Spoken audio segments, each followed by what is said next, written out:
Trudeau is falling to historic lows in terms of his polling and overall support. And that's from individual supporters, people that are voting. That's not to mention that Atlantic MPs wrote that letter to Trudeau, or the board of directors for the Liberal Party, asking him to basically get the hell out of the way. But it's evolved since then. It's not just people that have lost confidence in Trudeau, not just Atlantic MPs that have lost confidence in Trudeau. It's also Quebec MPs, which is hilarious because that's Justin Trudeau's own riding, is from Quebec. So essentially, everybody that has a leg to stand on that supports Justin Trudeau no longer supports Justin Trudeau, which would explain and validate the historic lows for the polling. So we're taking a look at that, but also a new video that has just surfaced of Justin Trudeau saying he's just getting started because when his father was at this point in his career, he still had 12 more years. And then we're going to be taking a look at Trump's plan to take over Canada and the reasons why. Spoiler, it's for our oil and gas and our water. We got a lot of water. And then you also have new immigration stats that prove that the Liberals lied directly to our face. Welcome back to the channel. Welcome back to another video, everybody. Before we get into it, I do want to encourage you all to hit the like button and subscribe if you haven't already. It does really help grow the channel. Let's try to get to 440,000 subscribers before the new year. I know it's a big ask. A couple thousand people got to subscribe, but it would be super awesome. And without further ado, let's get right into the polling. The historic lows here for Justin Trudeau. So as you can see, federal vote intention over time. You can see the Conservatives are the blue line and they are going up. And then the Liberals are going down. They're the red line down to 16, whereas the NDP is up to 21%. Now, this varies depending on where you go, who you ask. The polling does seem to be all over the place. So this is from Angus Reid. But then you go to 338 modeling, which is the projected analytics basically, and it shows that Pierre is going to be at 44%, which it's pretty accurate with Angus Reid, but it's showing that Trudeau is going to be at 21%, whereas in this one it was 16, and it's showing here that Jagmeet Singh is going to be at 19%, and here it's showing 21. So you're basically seeing a bit of a flip-flop between Jagmeet Singh and the Liberals, Justin Trudeau, which again is something that I've predicted. I do think that Jagmeet Singh is going to be, let's try and say this without puking, the official leader of the opposition is likely going to go to Jagmeet Singh. But hey, that's a problem for another day. As long as the Conservatives get that sweeping majority government, it doesn't seem like any other party or coalition can actually block Pierre from doing pretty much what he wants, which is going to be needed to fix a lot of these problems in Canada. And then speaking of problems, this is a big problem right here. So according to this post on X by Table Salt, Canada is bringing in more international students than ever, 31,000 in a single month. They lied to your face. And as you can see here, it's going up and going up and going up. In 2024, it is going up.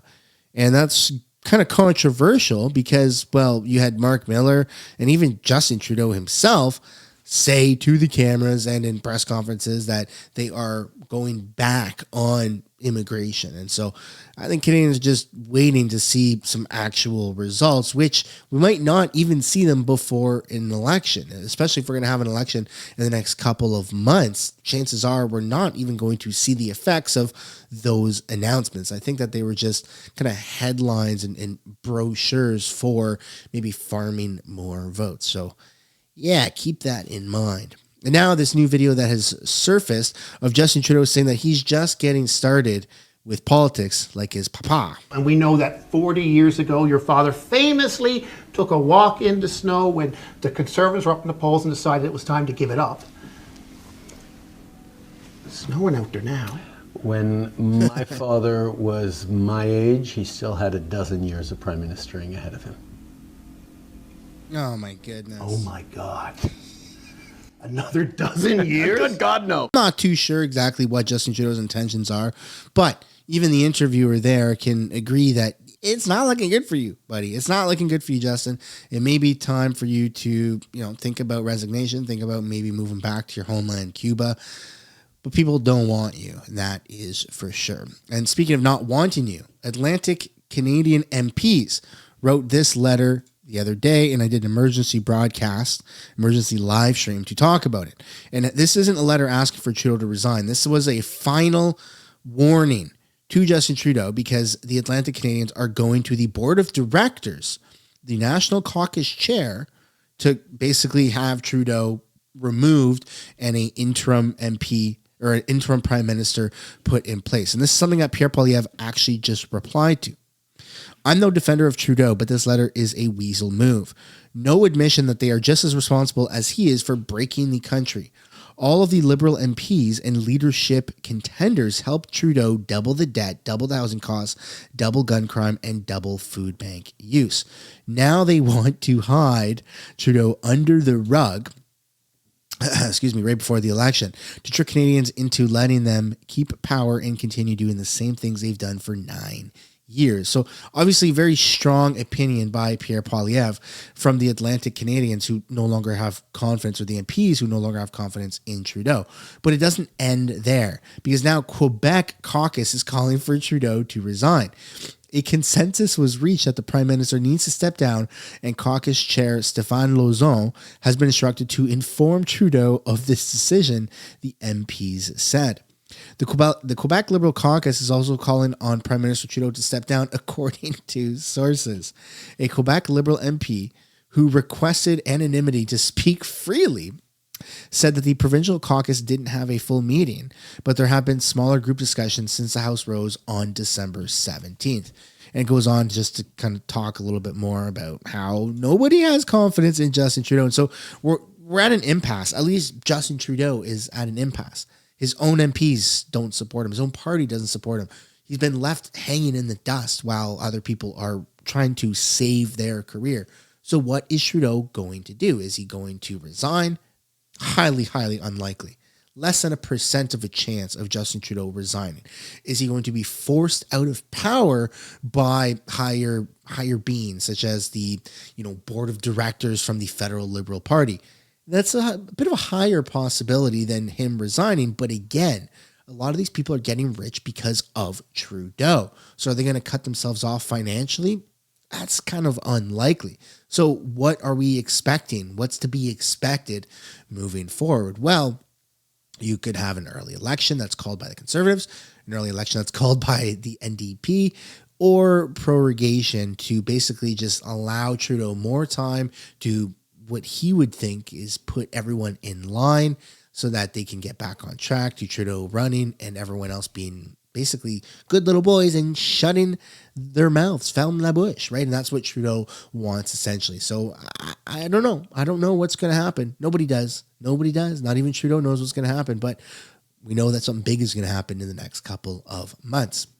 And then you've got these videos here that are circulating of Donald Trump explaining why he wants to basically start meddling with Canada. So you have millions of gallons of water pouring down from the north with the snow caps in Canada. The idea seems to be, Canada has all this wonderful water. Can we not just get it down to where we need it, where we have drought conditions as in California? But of course, the business logic is that it's way too expensive to do so. And you turn the faucet, and it takes one day to turn it. It's massive. No federal government is going to open up that tap. We do need our own water. We actually do have a treaty between British Columbia and the United States, the Columbia River Treaty, that's actually currently being renegotiated. All of that water goes aimlessly into the Pacific. And if they turned it back, all of that water would come right down here and right into Los Angeles. So when politicians propose that, they just don't know what they're talking about. And I'm sure Mr. Trump has never studied hydrology or the economics of water. California needs is mostly local water. They need to actually manage their own water much better. They actually have water, but they're mismanaging it. They haven't put the right prices on the water. When I was younger, living in Ontario, I totally thought that we would be susceptible of America invading us or another country, but it would make more sense if it was America for our fresh water, because we have the largest freshwater reserve in the entire world. And this is something that's kind of scary. And it's not just a childish thought anymore, because that's what I was thinking about when I was like 12 years old. It's a bit of a reality. America could absolutely just swoop in and start to drain our lakes for whatever reasons that they wanted. And there's nothing that Canada can do about it. We can bitch and scream. We can have a army that's full of tax people like the CRA, which we have more CRA agents than we do Canadian Forces members, but that's a story for another day. We just know that Canada and American relations are kind of up in the air right now, and it's not looking very good, especially when Trump is saying these things when it's so the opposite of what our Canadian politicians have been saying. At least, well, not necessarily the Conservatives, but the NDP and the Liberals are very pro climate change. You need to just stop all fossil fuels, switch everything to electric because we're all going to die, we're all going to burn. And then Trump comes out and says something like this. No, it's a hoax. The whole thing is it's so crazy. In the meantime, our factories can't perform. They want us to use wind, intermittent wind. Darling, I'd like to watch the president tonight on television. No, you can't. The wind isn't blowing, right? The wind isn't blowing. There's no television tonight, darling. The wind isn't blowing. And by the way, our house went down to about 30% of the value because we're near a windmill that makes a lot of noise, kills all our birds, and ruins the landscape. Other than that, it's a wonderful thing for the environment. These people are crazy. Stephen Guilbeault has been extremely silent since Donald Trump said that. And then you've got a video here by Global News that's basically just doubling down on the narrative that Trudeau is screwed, and there's a lot of turmoil and a lot of a uphill battle that Trudeau is going to be facing in the next coming days and weeks. Let's take a look at this. Political turmoil for Prime Minister Justin Trudeau. The Atlantic Liberal Caucus is now calling on him to step down as party leader. MPs sent a letter to Trudeau following a caucus meeting Monday, asking him to resign. Mackenzie Gray is following developments in Ottawa. Mackenzie? Well, and the Liberal caucus might have been inspired by the end of the Canada Post strike because they just can't seem to stop writing letters to the Prime Minister. And no, they are not pleasant Christmas cards.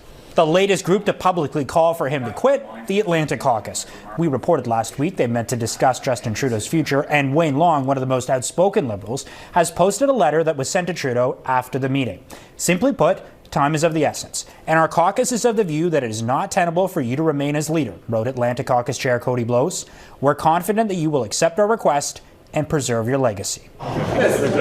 Issues with Atlantic MPs have dated back over a year, and Trudeau tried to smooth some of them over by taking off the carbon tax on home heating oil, which is widely used in Atlantic Canada, a move that was welcomed. But ultimately, these types of announcements that are being made today is the prerogative of the Prime Minister.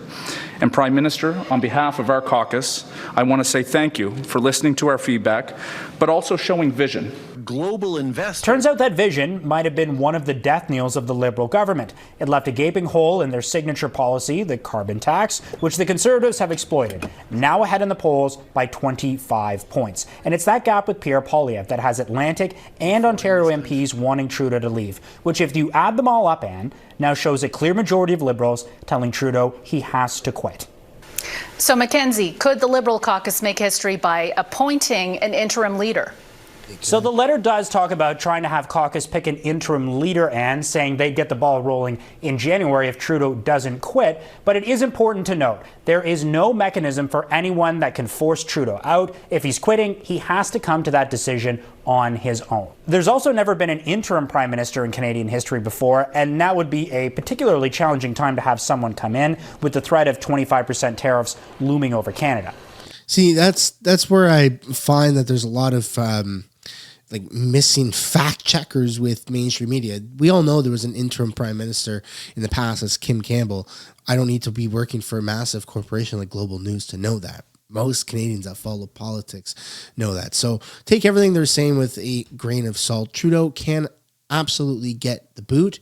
It's unlikely for him to resign. It's a little bit more likely for him to prorogue. It seems extremely likely for an early election to happen.